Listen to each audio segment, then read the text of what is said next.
Hey everyone, today we're going to be talking about theorems that involve right angles. Let's begin. So we're going to be talking mainly about two right angle theorems today that involve right angles. This first one's pretty simple, and all it states is that all right angles are congruent. We know that right angles equal 90 degrees. That's what a right angle is. And a lot of times we know when we're dealing with a right angle, whenever we see this red little square that's kind of been written or drawn right there inside an angle. This is how we know we are working with right angles. And again, right angles are all 90 degrees. And you got to remember that congruency means that you have two angles that essentially have the same exact angle measurement, or if you're working with two segments, congruency means that those segments are the exact same length. So if we have two 90-degree angles, we have two right angles, we automatically know that those angles are always congruent.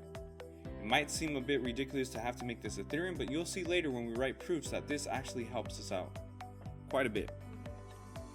The next theorem we're going to look at that involves right angles, again, to some of you this might seem sort of obvious, but it's kind of nice to have it in a theorem.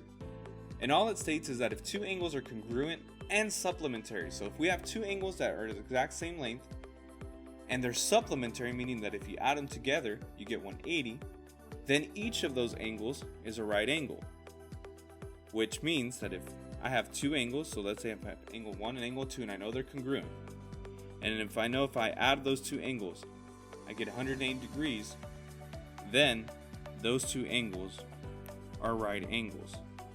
Now we use this to our benefit because sometimes we actually have these two pieces of information but we're not given that they're right angles.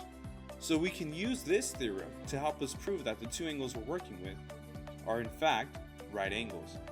Now again, the reason why this makes sense is because if you have two angles that are the exact same measurement and they add up to 180, you know those two angles, the only way to find out what each of those angles is to divide 180 by 2. If I do 180 divided by 2, 180, and I divide that by 2, I end up getting 90 degrees. So I know each of those angles is 90 degrees, which we know is a right angle. So I hope this short video on the right angle theorems has helped you out, and hopefully you understand them just a little bit more. Again, those of you that want to see an example, I'm defining them first, and then you'll see them in examples when you watch the videos on proofs. Okay, so you'll definitely want to check out for those. But once again, just want to thank you guys for watching. I hope this was helpful, and I'll see you guys next time.